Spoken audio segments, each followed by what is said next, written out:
साथियों, मैं SC, ST, OBC और अल्पसंख्यक समाज को बताना चाहता हूँ जो देश में 119 करोड़ से भी ज़्यादा है।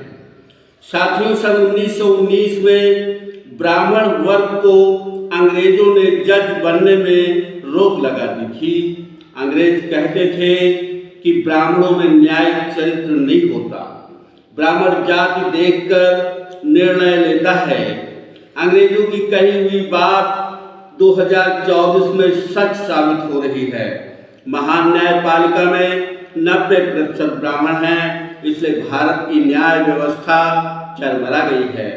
भारत सरकार द्वारा 2024 के केंद्रीय आम चुनाव की घोषणा यूं ही होती है, भारत का संपूर्ण विपक्ष और आवाम EVM को सिरे से खारिज करके बैलेट से चुनाव की मांग करते हैं। लेकिन भारत की महान न्यायपालिका भाजपा को देखकर निर्णय ले रही है और EVM से ही चुनाव संपन्न करवा रही है। चुनाव आयोग स्वतंत्र न होकर सरकार का गुलाम बनकर काम कर रहा है, इसलिए चुनाव आयोग पर महाअभियोग चलाया जाएगा, क्योंकि चुनाव आयोग देशद्रोही है, लोकतंत्र का हत्यारा है, 140 करोड़ आवाम और विपक्ष का दुश्मन है। 2024 के चुनाव में इंडिया गठबंधन उस समाज का नेतृत्व करता है जो समाज 119 करोड़ से भी ज़्यादा है और समाज 6 चरणों में एक तरफ वोट दे चुका है और 7वें चरण में भी एक तरफा वोट करने जा रहा है।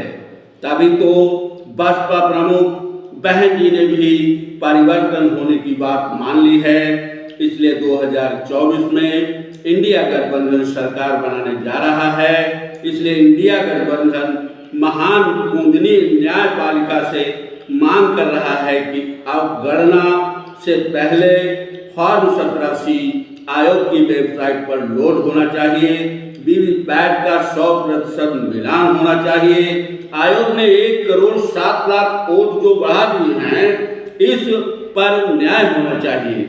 6 चरणों में EVM की वजह से जो धांधली गड़बड़ी निकल कर सामने आई है, इससे लगता है कि चुनाव धांधली का पिटारा है। इसलिए भगवान की तरह पूजी जाने वाली महान न्यायपालिका चाहे तो चुनाव रद्द करके बैलेट से चुनाव करवा दे। अगर ऐसा होता है तो अंग्रेजों की बात गलत मान ली जाएगी।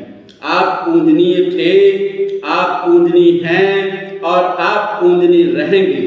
चुनाव दौरान 5 लाख करोड़ की हीरोइन का गायब होना, 10 साल में प्रधान सेवक ने 500 लाख करोड़ इधर उधर किया, विभागों का निजीकरण किया, नोट के बदले RBI जो सोना रखती है वो सोना 468 टन था जो गिरवी रख दिया गया है। 2024 में बेईमानी करके गर पाखंडी आ गया तो देश का भी निजीकरण कर डालेगा और झोला लेकर भाग जाएगा। देश का प्रशासनिक ढांचा तबाह हो जाएगा, सब कुछ खत्म हो जाएगा। जय भीम, जय भारत, जय समाजवाद।